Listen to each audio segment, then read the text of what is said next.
Presidential Tax Reform Committee and the governors of the 36 states have reached an agreement on how to share the value-added tax.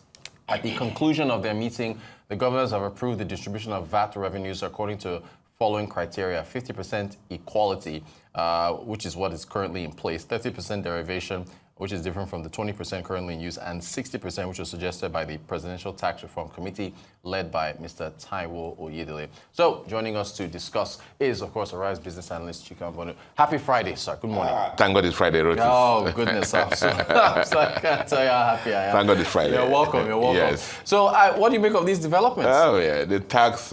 We talked taxes yesterday with FIRS. Yes. My friend, the governors again. Your favorite topic. The governors again. And, the revenues of a state, usually it can be broadly be divided into two.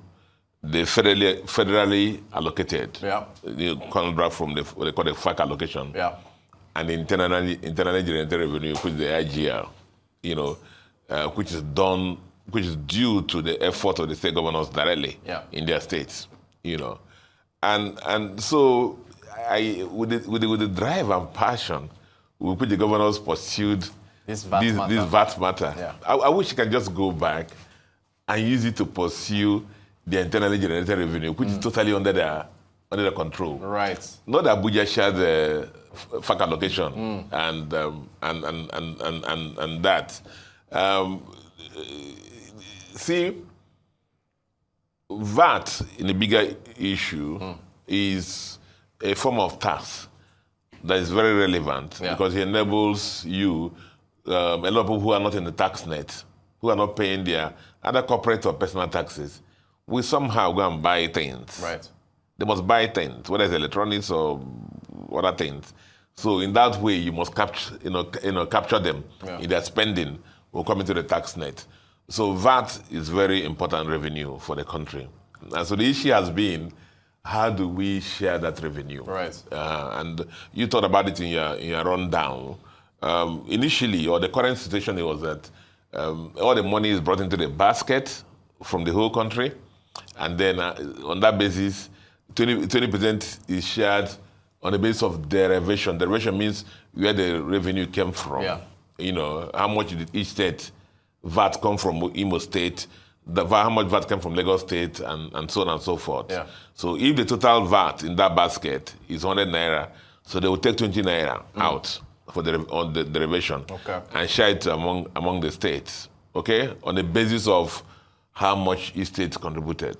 They will take 50% and share equally. So 50 naira will be shared, divided 36 states or plus FCT divided by 36 or 37, and then of course the other one based on population. That's what exists now. Now, our smart president came in and said, see, we must reward diligence. We must reward states who are entrepreneur, who are helping, companies that, produce VAT, to profit from it. And so I want to change the formula to 60% derivation to encourage states to go back and encourage create the enabling environment for companies to thrive in their communities on their states, so that VAT in their states, regions or states will grow. Right. And that basis, that was the sense of that. But and you and me know that what we're talking about in this program regularly, there are a lot of the states, sadly, will say it, are consumption centers. Right. You can see that from the fact that for some states, remember what I said I said the total revenue of a state is 100 naira. Some of it must come from FAC. Some of it come from internal generated revenue. For some states, the IGR, internal generated revenue, is barely 10% of the total revenue. That means little or nothing happens in those states. And those are the states that are go there to go and, and fight. Instead of going back to go and sort themselves out and that. So, those are the people who are very eloquent and very prominent about defending this and using everything on the table. Nationally this, that, want to shortchange this, and, but they got their way. And so the final thing now is derivation. Remember the three sharing criteria: derivation, equality, and population. So they left derivation at 50% as it is now. Equality at 50% as it is now. Derivation was 20 before. They just took 10% from the population and put in there. Yeah. You know, a little competition for those who are originating the money. Yeah. You know, so that's basically what they're saying. And of course, they said again that we can increase VAT. Good for the citizens. Yeah. Because the plan was this year to 10, and the next year to 12.5, and then up to 15% to align with the other African countries. And of course, they said corporate tax also should not be reduced. But the objective, government said, let's increase VAT and reduce corporate tax to incentivize companies. You know, but you know, a lot of states are that. But so I say it again that you know they're going their way. The issue again is that my governor, Chief Uzodimma, the Senator Uzodimma, said, acknowledge. Governor Sule, Nasarawa, acknowledge that the states have been flush of money arising from the twin effects of the exchange rate devaluation and the removal of subsidy. Yeah, so FAC has gone up. And FAC has gone up. Yeah. But have we seen any change in the life of citizens? That's the question. A lot of people are still owed salaries. Yep. Pensioners are still being owed. A lot of the roads are still dead traps. Hospitals are still consulting clinics.